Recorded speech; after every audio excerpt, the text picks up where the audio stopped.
Hi friends, welcome to akshaya.com. இன்றைக்கி இந்த வீடியோவில் ரொம்ப சுவையான ஒரு ஸ்வீட் ரெசிபி எப்படி செய்யறதுனா பார்க்க போகிறோம்.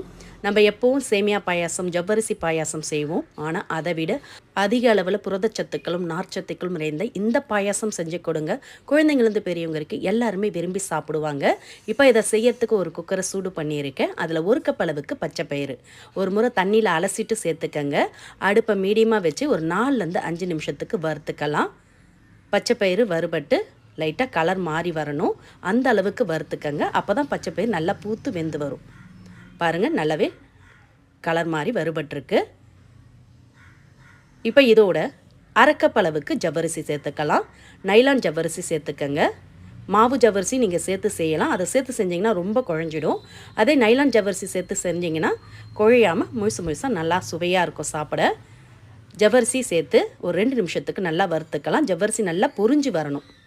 இந்த அளவுக்கு நல்லா வறுபட்டதும் இப்போ அடுப்பை மீடியமாக வச்சுட்டு இதில் ஒரு 2.5 கப் அளவுக்கு தண்ணி சேர்த்துக்கலாம்.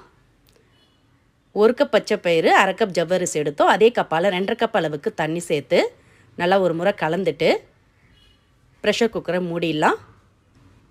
மூடி அடுப்பை ஹை ஃப்ளேமில் வச்சு ஒரு 4லேருந்து 5 விசில் வர விடுங்க. நம்ம வறுத்துட்டு வேக வைக்கிறதுனால சீக்கிரமாகவே வெந்துடும். அதனால் ஒரு 5 விசில் வரட்டும். அப்படியே வேகட்டும். 5 விசில் வந்ததும் அடுப்பை ஆஃப் பண்ணிடலாம். அதில் இருக்க ப்ரெஷர் பூரா இறங்கட்டும். இப்போ இதோடு சேர்க்கறதுக்கு ஒரு சாஸ்பேனில் 2 கப் அளவுக்கு பொடிச்ச வெல்லம், 1 கப் பச்சை பயிறு எடுத்தோம்ல அதே கப்பால் 2 கப் அளவுக்கு பொடிச்ச வெல்லமும் 2 கப் அளவுக்கு தண்ணியும் ஊற்றிக்கலாம். ஊற்றிட்டு நல்லா கலந்துக்கலாங்க. பாகு பதெல்லாம் தேவையில்லை. ஜஸ்ட்டு வெல்லம் கரைஞ்சி ஒரு கொதி வந்தால் போதும். அப்படியே வெல்லம் கரைஞ்சி கொதி வரட்டும். இப்போ பாருங்கள், வெல்லம் நல்லாவே கரைஞ்சி கொதி வருது. இப்போ அடுப்பு ஆஃப் பண்ணிவிட்டு இதை இறக்கி வச்சிடலாம். இப்போ குக்கரில் இருக்க ப்ரெஷர் இறங்கினதும் விசில் எடுத்துட்டு ப்ரெஷர் குக்கரை திறந்துக்கலாம். 5 விசில் வந்ததுலே பச்சை பயிறு நல்லா வெந்து ஜவ்வரிசி வெந்திருக்கு.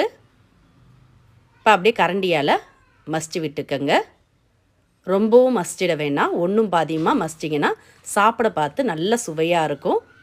மென்று சாப்பிட பாருங்கள், இந்த அளவுக்கு மசிச்சுட்டு இப்போ அடுப்பை ஆன் பண்ணிக்கலாம். அடுப்பை ஆன் பண்ணிவிட்டு இதில் நம்ம கொதிக்க வச்ச வெள்ளை தண்ணியை ஃபில்ட்ரு பண்ணி ஊற்றிக்கங்க. எல்லாத்தையும் ஃபில்ட்ரு பண்ணி ஊற்றிட்டு நல்லா கலந்து விட்டுக்கலாம்.